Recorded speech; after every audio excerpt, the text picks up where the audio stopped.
IPEC TV News na adom butaram na oksari. All Manipur pumbagi oina ngasi ahing nongyai matam kaktawi total shutdown lauthole Manipur da laiba CSO Organization Club pum namangna Chesam Abdul Kadir misi asigi justice phangdu phawba miyamna support tawbiyu haina CSO singda appeal tawjari shutdown asida essential service singdi komthokani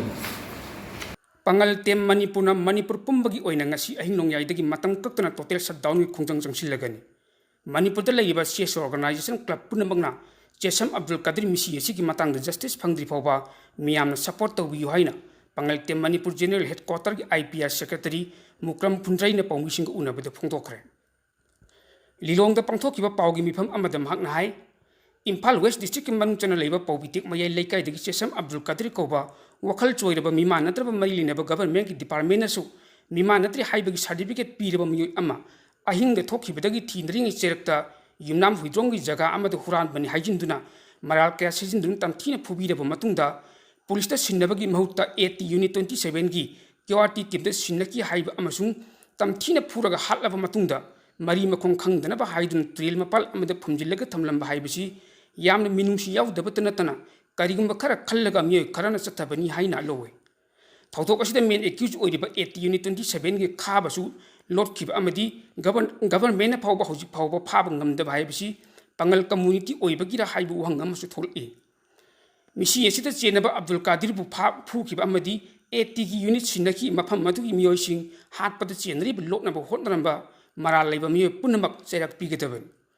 State Asigi Home Department Atu with the Tabak Lokotuna, Missy Esigi Matang, Achumbo Wayel Miam the Pangatavan. Mahang High, State Government Marilindaba Machinery Sinta. Haibadi thauthok asigi matang da lumna lobag loinana mara leibasing logi oiba akan beserak pibana miam pena dabag di horok pa ihu laksin bangamgani misi asigi matang da athuba matam da deliver tawdunu miamna leibak asigi lo bu thajaba thamnarak kiba asi amukna thajaba jilakna ba chapchan thabak paket piu arambai tengol gi mi kharan unlawful activities tangkak naidana chathakliba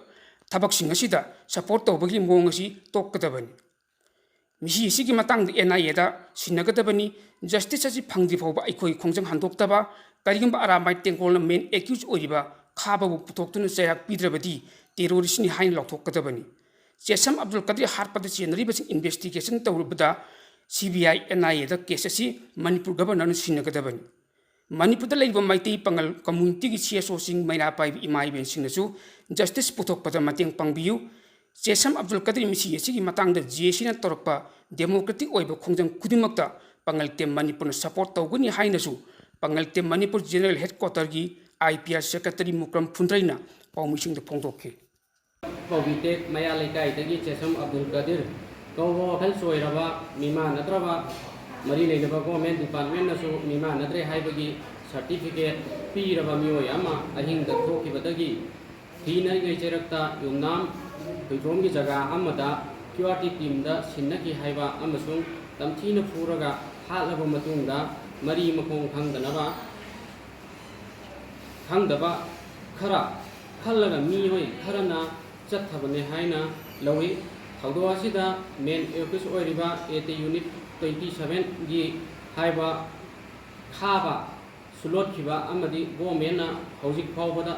khaba ngamdaba haibasi Pangal community oibagira mafam adugi organization sing hakda chenariba lot naba hot naramba mara laiba mioi pumnama jairak pi gadabani state asigi home department na athubada thabul lokhatuna misi asigi achumba wayel justice miam da anggadabani loinana state government gi mari leinaba missionary singna aji lumna lobaga loinana maral Laibasing logi oiba chairak pibana miyamgi pentabadagi horakpa ihau laksinba ngangani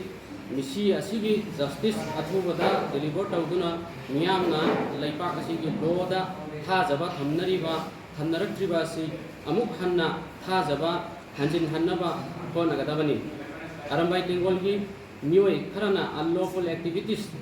tangkak naidaba chatharaklaba Hamnaiba sing support tawbagi mawong asi tokadabani agenda patrakte misi asigi case NIA da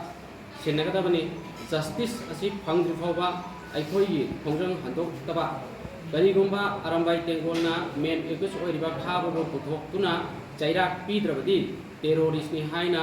लौथोकदबनी Jesam Abdul Qadir हापदा चेनबसिंग investigation तौनबा CBI NIA दा case असी मणिपुर की गवर्नरना सिनगदबनी मणिपुर दा लैरिबा मैती कम्युनिटी की CSO मैरा पाइबी इमा इवेंट सिंसु जस्टिस पुथोकपदा मतेंग पांगबियो जेसम अब्दुल कदीर मिहाकी JSC ना तौरकवा डेमोक्रेटिक ओइबा एजिटेशन खुदिंगमक्ता पंगल टेम ना सपोर्ट तौगनी पंगल टेम मणिपुर ना ऑल मणिपुर पुंबगी ओइना ngasi ahing nongyai dagi total shutdown lauthokle Manipur दा लैरिबा CSO ऑर्गेनाइजेशन क्लब पुम नमकना जेसम अब्दुल कदीर मिसी असिगी जस्टिस फंग्री फाउबा मियामना सपोर्ट तौबियो हाइना CSO सिंगदा सपोर्ट अपील तौजरी शटडाउन असिदा इसेंशियल सर्विस सिंगदी कोटोकनी